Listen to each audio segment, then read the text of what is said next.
station. Ladies and gentlemen, are you ready? Once again, back. So Lyrical Content, your #1 hip-hop feed. There's no holding back in hip-hop. So why should we? Highlighting the raw edge of battle rap and the raw elements of hip-hop. Don't miss it. Lyrical Content, Friday nights on SNDS Radio. And the magnificent. It's been a couple weeks. I'm just trying to find a groove real quick. Yeah. God's favorite rapper. Rats and raps. Who else you know will flow like his brain on anthrax? My pen drip codeine. Mom's is a dope fiend. Twinkle in my father's eye. Pops had the cold dreams. I fuck with them needles tapping my vein, and I show you we don't be rapping the same. I'm a addict for cabbage. It is my habit, and I come with a little emotional baggage. Let me sprinkle some more dust on this mic like a dope boy. Hey boy, that's what I like. I crack open the baggie, gladly. Suicidal thoughts tell myself to get at me. Staring in the mirror like, make a move, nigga. Feeling lucky somebody gon' win or lose, nigga. Say you're from Brooklyn, rep your hood. God Dade County with me like I should. What's good? One for the money, yes sir. Two for the show. If you don't know, you fucking with the local player pro. One for the money, yes sir. Two for the show. Yo, what happened to that jacket? Oh, that shit was fly. You seen his jacket? This okay? He's Fly Guy, or he fly. Fly Guy. He said he had to live up to the name. Exactly. Never not fly. Never Not Fly. Oh, I seen you post that too. We gotta print that up. We gotta get that right. Yeah. All right, so check it out. Lyrical Content. We in the building. You already know it's another Thursday. We usually do Fridays, but it's Fly Guy, so we gotta do a special show. You know what I mean? I feel honored. I appreciate it. Mr. Live, Mr. International, Mr. Worldwide Traveler. Mr. Just trying to keep the bills paid. You know what I'm saying? That's all. That's it, man. That's it. Mr. I got more music than you. Definitely got more. Definitely that. You know what I mean? Definitely that, yeah. And there's more coming. Right. There's more coming. Right. People loving that beats and bars right now, too. Hey, hold on. We didn't even tell them who's in the building yet. Hold on. You know what I'm saying? Like I said, Mr. International, Mr. I got more songs than you. Mr. I could outmix you at any time, out-scratch you any day. Facts. You know what I mean? Facts. Make it look easy, too. Mm-hmm. Took off the bow tie on them while the ladies scream, Fly Guy, Fly Guy. I guess I gave it away. I would say you saw that? It's a Fly Guy. He's in the building, man. What's good? Can we get the applause button, please? Can we get a little applause? Yeah. You know what I mean? Yeah. Pleasure and honor to be here. Appreciate y'all having me. What's good? What's going on, brother, man? Everything's good, man. Everything's good. Recuperating after Art Basel last week. Yeah. Tell us a little bit about Art Basel. What you had going on? We do our basic events. We did Story Thursday, Live on Sunday, the Khaled's birthday party. That was bananas. Of course. And then, then there's a lot of other individual events that I just like to attend. Like Swiss Beats had a bunch of events here. My People's Thurston Out the Third had a Low Life barbecue in Wynwood that we do every year. It was really like just trying to be present at as many things as I could be without wearing myself too thin. But of course, I wore myself thin. Of course. And slept always on the ground. Monday and Tuesday. It was cool. It was another successful year. Art Basel's getting big, yo. Yes, it's getting big. every year. You feel like it's getting bigger now than when it first started? Well, it's getting more popular, right? More attended, but the dynamic has changed because before, when it first started, it only used to be about coming to see art, and now it's coming to party. And that the more people know about something, then it kind of gets diluted a little bit. So, but it's cool though, Yeah. They said girls out here thotting at Art Basel now. Man, and I saw girls walk around Wynwood in skirts and heels, and it was like 40 degrees outside. I'm like, yeah, come on. They tripping. Like, y'all going a little too hard for this. For the art. Yeah. For the art. For the art. The love of art. Yeah. All right, so let's bring it back a little bit. All right. Right? Let's bring it back. So we know who's Fly Guy, the essence of Fly Guy. You know what I mean? Where did you get that name, Fly Guy? How did I get the name? So when I was living in New York, from Brooklyn, me and my friends used to throw parties in D.C. Okay. And we were called the G4 crew. Shout out to the G4 crew. Because G4 is like a type of private jet. Mm-hmm. So we were like the G4 crew. We only fly with a few, because only a few with us fly. I tell you no lie. Hey, that was the. So everybody in the crew had a nickname except for me. Mm-hmm. And they would always get addressed by their nicknames at the parties. So one night we did this party where we wore tuxedos and sneakers and jeans. And when we got to the party to set up, our door girl looked at me and she was like, you know, you're a really fly guy, because I had my tux on, but then I had like a fitted, and then I had like a do-rag under the fitted, and then I had like Marc Jacobs sunglasses on. This one I used to wear sunglasses in the club, which I will never do again. No disrespect to nobody. That was a whole wave at one point. Yeah, this is like 2007, right? Like 10 years ago. So she looked at me. She was like, "Yo, you're a really fly guy," and like the light bulb went off. And I bought the domain name of FlyGuy.com, and then I started blogging because that's when blogs were really big. Wait, at you said 07? Yeah, 2007. So. I didn't even want to go there yet, but how did you get the idea to it? I'm going to go buy the domain name and at 07? Because the internet was fairly new around that time. Yeah, I mean, you know, like blogging was starting to pick up. And I mean, I've always been somebody that kind of was ahead of the curve. Like always try to do the next thing or be the first to do something. Or so around my circle of friends, you know, in Brooklyn, like I was definitely the only one that was like computer savvy and into technology and, you know, kind of recognizing where the wave was going. And that's from seeing like my older brothers and what they were doing in the hip hop industry. So I'm like, okay, you know, the blogging is getting real big. I got a lot of stuff I want to say. I'm going to buy a domain name and start blogging. And I did that. So I was Fly Guy ever before I started DJing. And then when I started DJing, I was like, well, I need a DJ name. Oh, okay. Well, I might as well use Fly Guy because I've been using it for like a year and a half already. Right. Yeah, so that's how. And you was rapping at 15? 15 you started rapping? Yeah. So what music influenced you around that time for you to say, yo, I'm going to start? Matter of fact, before that, your clique, it wasn't like y'all was a rap clique, right? We got like B-boys. We was just fresh dudes. Like, we was just really like the flyest young dudes in D.C. Like one of my dudes in the crew, he went to George Washington Law School. And he became this big attorney in New York, in Queens. But you can imagine a guy just like me wearing Timbs. I got Timbs on now, wearing the hoodies. But then Monday morning, he goes to court, and he's like keeping brothers out of jail. And you wasn't rapping at that time, though? I was, yeah. You was rapping at that time? I haven't stopped rapping and recording music since I was 15 years old. Once I started back then, it's been a continuous thing. Wow. It's just people in Miami don't really know me for that. Got you. Yeah. So then what influenced you around that time at 15, though? Well, the household I grew up in, one of my brothers was editor-in-chief of the Source magazine in the 90s. Wow. You know what I'm saying? So, like, that's what I grew up around. Young kids, that's really big. Like, that's really, really like big. In the 90s, I remember there was an article that came out that said the Source magazine was doing better than Rolling Stone. Mm-hmm. And for, you know, even though it was a white-owned publication, it had a black readership. Of course. You know what I'm saying? So, you know, for him to be running that in the 90s at the height of it, when it was considered, you know, the quote-unquote Bible of hip-hop, like that alone was one influence. And because I have three brothers. And then the brother in the middle, he rapped.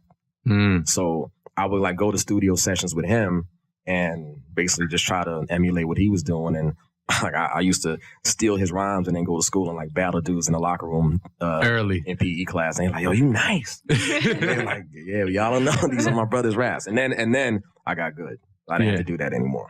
Nah, that's dope. That's dope. The reason why I asked what music influenced you around that time, because it paint the picture of what was going on. Yeah. You know, because I remember when I was growing up, I used to run to go watch BT to see Lil Kim videos and Rap City and things like that. So it's like, I mean, this is, you know, hip hop was harder to get at that, you know, around. Yeah, and it was so, the beauty about hip hop at that time, it was so diverse. You know, like it was, and everybody could win.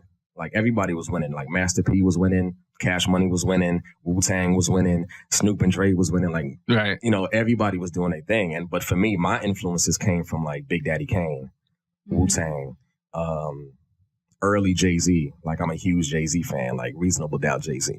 But I know a lot of people are like Blueprint Jay-Z fans. Oh, nah, you gotta go back. You gotta go back, you know? Nah, even though I'm like a little bit younger than you, I'm still a Reasonable Doubt. Yeah, I'm Reasonable Doubt. I got Hove tatted on me. I didn't even know that. Yeah, I have like a record. Yeah? Like, that's dope. Dope. So they say I'm biased because we have the same birthday. Oh, yeah? So, that's right. Yeah, on the 4th. December 4th. Yeah. So dope. I'm biased. So you grew up in New York.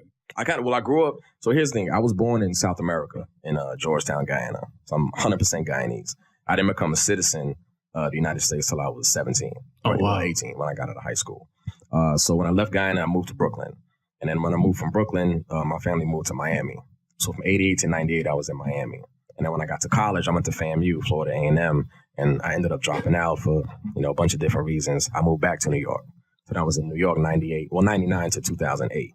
And then I came back here. So you was living the New York life and then the Miami life at the same time. Yeah. So you was witnessing maybe like the Uncle Luke, maybe the end of the Uncle Luke? Yeah, kind of more so like...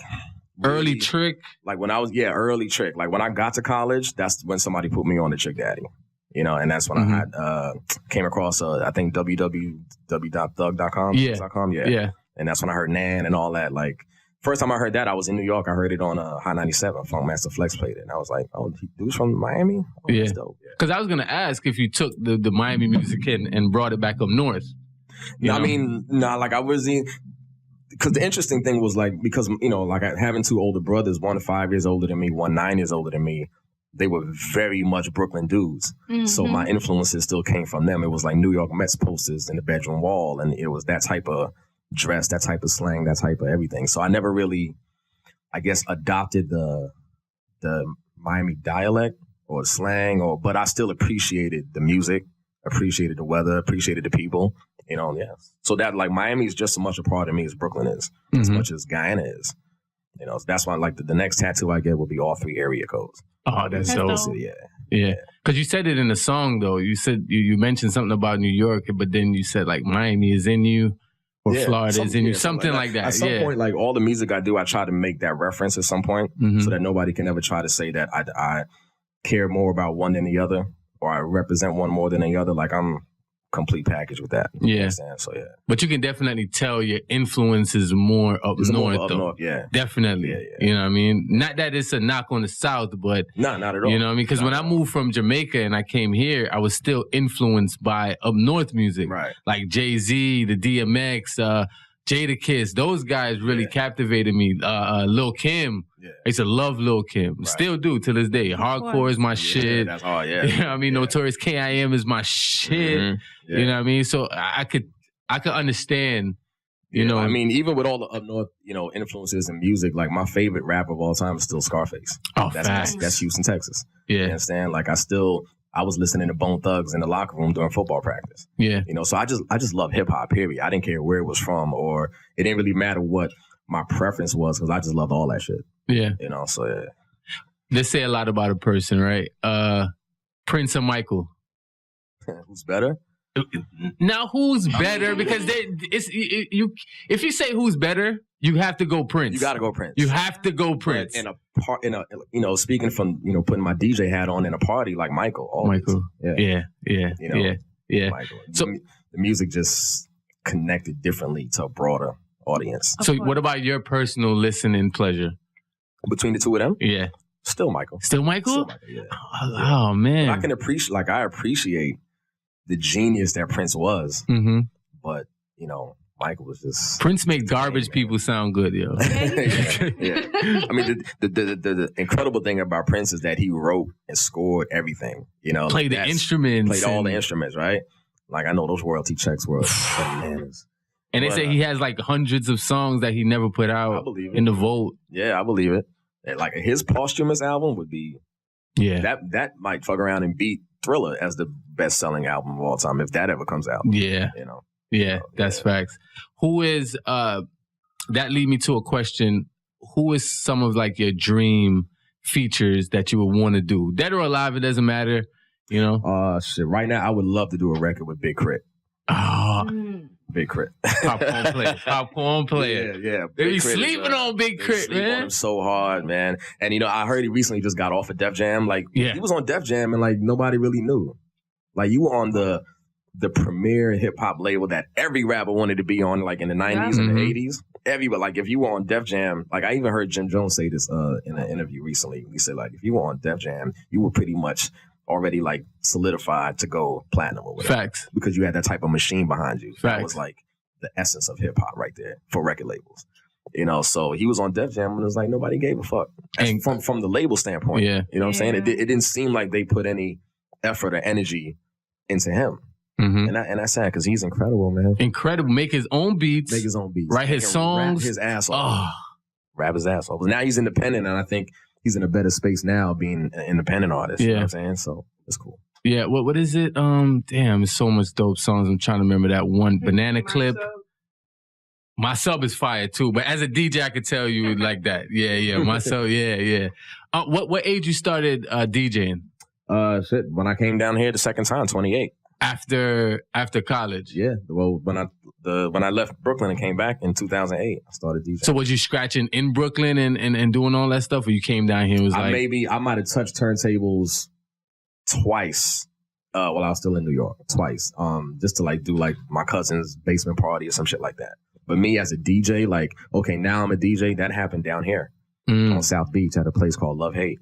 I remember Love Hate. Yeah. It was an old while ago. Was the shit. Yeah. Love Hate was this little tiny bar that actually started out as a rock bar, like rock and roll music. Mm-hmm. From the guys who had that TV show Miami Ink. They still have the tattoo shop on 14th and Washington, and it says Love Hate on the window. So when they opened up the Love Hate bar, this guy who gave me my first shot to DJ in public, DJ Selborn, he had a Sunday night party called Classic Sundays. And he somebody told me about the party and they were like, yo, you should go check it out because they play 70s, 80s, and 90s music and like, that's it. I'm like, oh shit, that's perfect for me. And I was just going there as a fan of music and I met the people behind it and I was like, I'm trying to spin. Like, I want to play. Yeah. And he was like, all right, well, I'll put you on at the end of the night at 4:30 in the morning. You can play till 5. There ain't gonna be nobody here, but go ahead. And I was like, bet. And every Sunday, I would show up, and then that led to me being able to play early in the night. I don't think those kids understand that grind. How you just said like, yo, 30 minutes, whatever, I'm with it. Just to get my foot in the door, man. Like, but nobody pay dues anymore. Mm-hmm. Everybody wants instant gratification. Immediately. Like nobody wants to work for everything, but they all want the benefit. They all want the access. They all want the clout, the kudos, but they don't want to put the work in. Yeah, and that's why so many people in so many walks of life are stuck in certain areas because they won't, put their pride aside and have a little humility and be like, all right, I gotta put some work in and really grind if it's something that is worth having. You understand? So, but that's the cloth I'm cut from. Yeah, I come from that. Nah, I could tell. And do you rather you rather play 90s hip hop or 90s early 2000 hip hop R&B or? Man, you asking tough questions, baby. I mean, my love will always be 90s hip hop first, but I like to play new shit too. Yeah. Like tonight at Story, I'll be playing new shit. You know what I'm saying? But I just listen, man. That's because you're a primetime DJ now, or because back in the day when we used to go to the club, you had the DJ to start it off, then you had the DJ in the middle, then you had the closing DJ, and then you might have the 4:30 DJ that's gonna play for 30 more minutes. But nowadays, it seems like you go to the club at 11 o'clock, the same that DJ is playing Future, and then the 2 o'clock DJ is playing Future. Well, if that happens, that's because that could be for a bunch of reasons. Number one, it could be a lack of DJ etiquette, which means like if you're an opening DJ, there's just certain records you're not supposed to touch because they just don't make sense. It's like having a clip full of ammunition and you just shooting in the air, wasting bullets. You're not even hitting your target being the crowd. Right. So if you have, and let's just take Story, for example. Story holds 1,800 people. In the beginning of the night, if you have 400 people in there and it's 11:30, we've been open for 30 minutes. You're not going to play Motorsport at 30 minutes in because you're not going to get the reaction that you want. And that record is what's called a primetime record. You're going to hear that later on in the night. So when that happens, it's either because somebody paid to request a song, you got to appease them, or it's a DJ that doesn't understand the flow of a night, how to build a vibe, how to create energy. Like there's so much music out there. There's no need to burn those type of records early. Right. And when I first started out, like I've made those mistakes, but I had to learn. Like, I've spent 10 years getting to where I am now from trial and error. Like I never owned any DJ equipment to practice at home. All my learning or training happened, for lack of a better expression, on the fly. Like in front of people. Like I learned in parties. That's why he's a rapper, yo. I've got banned from parties for being whack. Oh yeah. I've gotten banned from I won't say where because I've since been booked back there again. Okay. And they don't know that it was me that they banned 8 years ago, but it's all good. The check didn't bounce, so it's all good. But yeah, like I've gotten banned before because I was practicing in a party live, so it's good and it's bad because it taught me how to read a room. Like I learned how to read people's energy, and I learned how to come out of a situation quickly if a song's not working, how to get to the next record, how to get to a different genre. Those are things that you can't really learn in your bedroom. You have to learn that shit in front of people, like on the spot. Right. So it's a gift and a curse because, thankfully, God blessed me with the ability to learn things quickly. So I picked it up quickly. But at the same time, in the very early beginning, I went through hell, man. Right. Hell. I'm gonna send it to you in a second, JoJo, but I had one more question just came to mind. What? When we go out, right? Yes. We hate the playlist DJ. Mm-hmm. And we're gonna explain the playlist DJ. Yeah. Every week you and I guess it's not just one DJ, but it's like you go to the club and you know what song is coming next. Mm-hmm. And it's not like it's a Jamaican rhythm and stuff like that, but you just know exactly what song is coming next. Right. What makes the DJ do that? Like why? Why? It could be just a lack of caring. Like you probably just don't give a fuck. Like every week, it's the same mix. You know you're getting paid anyway, so until you get fired or whatever, so you don't care, or you're not doing your due diligence as far as seeking out new music, or you just aren't that willing to try something different.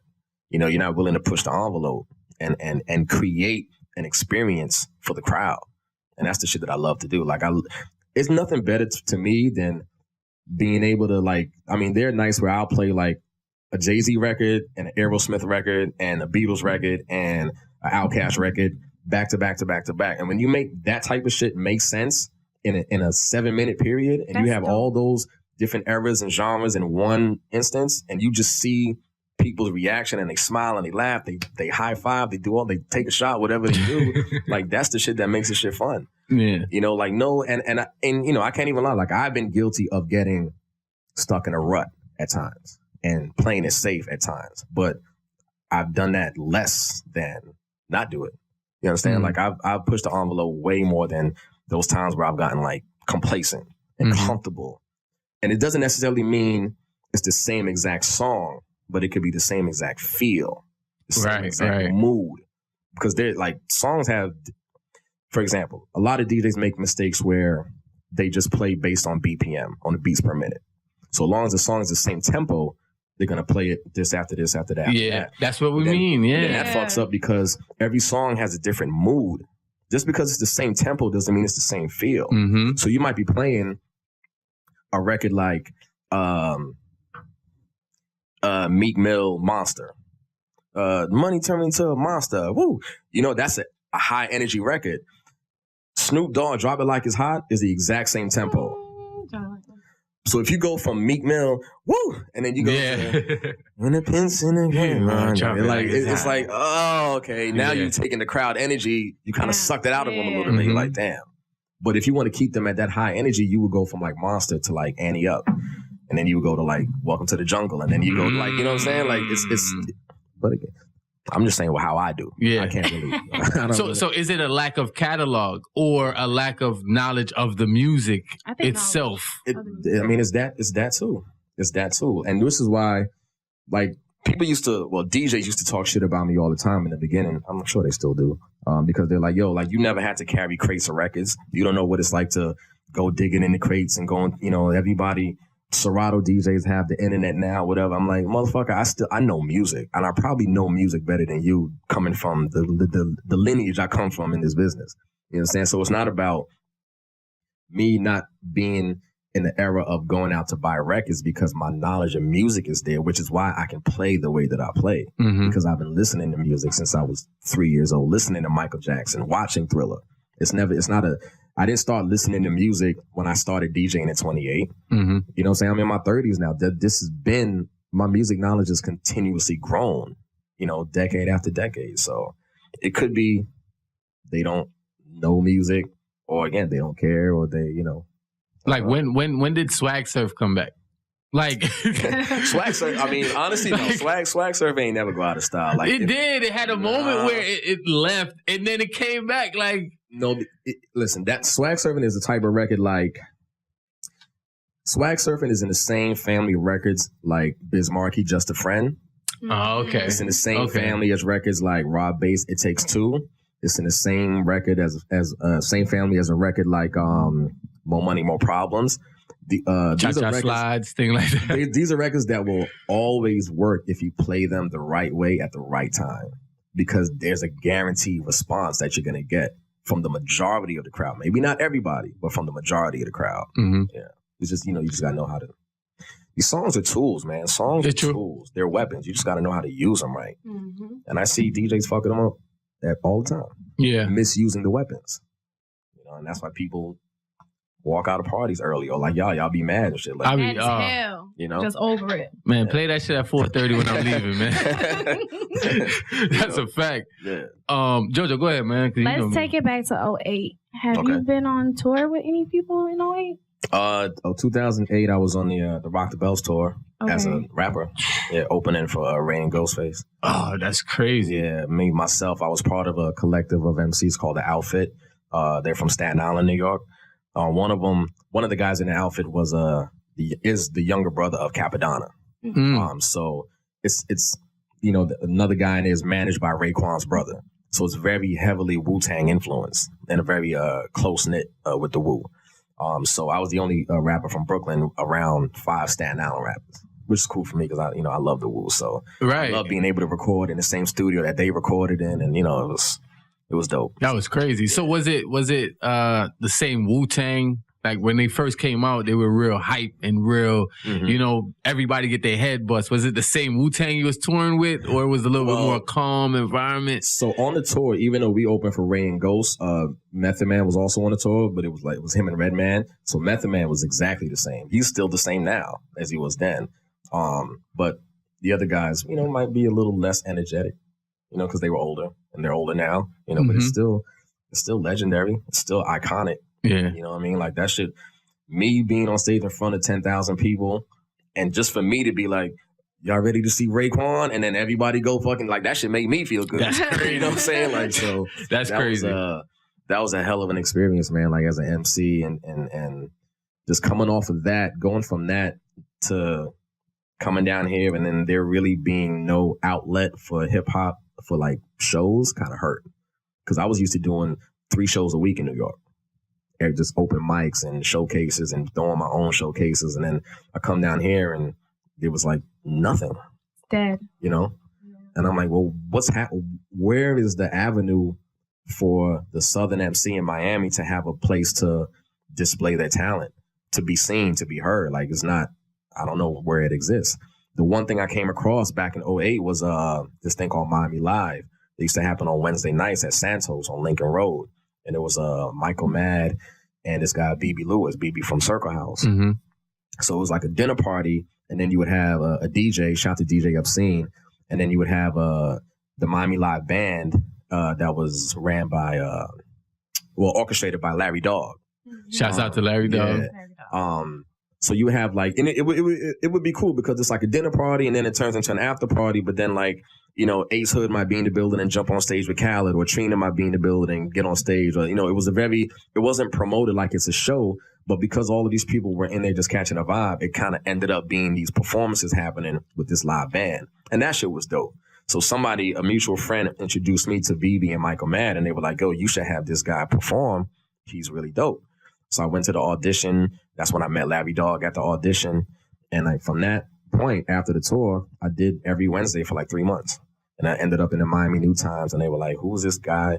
Rassan is my real name. They're like, who's this guy Rassan? Because that's my rap name was my real name.